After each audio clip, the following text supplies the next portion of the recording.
Hi, Julie with 11 Marketing and Consulting. I've had something on my mind for the last couple of days. Actually, it's probably been on my mind for longer than the last couple of days, but it just seems to be something that's really prevalent and happening. And it's a big thing. It's called customer service. And I struggle with finding really good customer service these days. And this week alone, I've had to deal with, somebody who we had hired to do some work in our house who didn't complete the work and has disappeared. A lease on a car that was up, and they filed something incorrectly, and so it went as a bad mark on my credit report, and so I've had to chase down this company to try and get them to correct it. And I've even had one of our doctors who was supposed to follow up, and after 3 phone calls did not. And so it's frustrating. It's really, really frustrating and not necessary. And it feels like it's just harder and harder to come by really good customer service. And so it got me thinking about what can we do as businesses and services to up our game. And I know for me, I like to be thoughtful and bring a little dessert or treat to a meeting, or always send a handwritten thank you card after a meeting, or if they've agreed to do business with me, or a birthday, anniversary,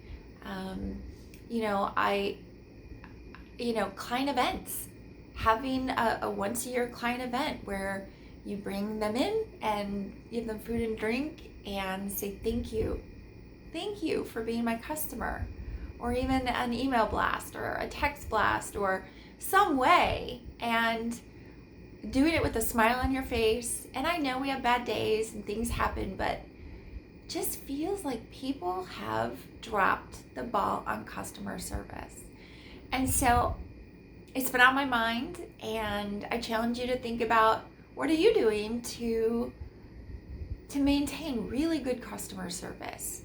And if you are not, social media, Yelp, Google, reviews are out there, and they can follow you. And people, it feels like, are more likely to post if they've had a bad experience versus a good. And I'm not saying it doesn't happen, but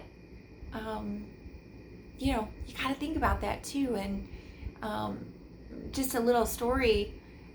My husband's food truck business has always had 5 stars, but he was at an event, and a guy who was at the event felt like when they were leaving, he had cut him off in the parking lot. And if it happened, it was an accident. But he went on and reviewed him as a 1 star. And that affected all his ratings.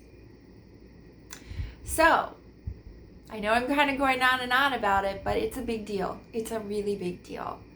And if you are somebody who provides good service, I encourage you to ask your customers to review, 5 stars. Give you a testimonial and something to up your game. But anyway, that was on my mind tonight, and wanted to kind of put it into yours to think about that. So thanks for listening, and I guess I'll just talk to you soon. Thanks, guys.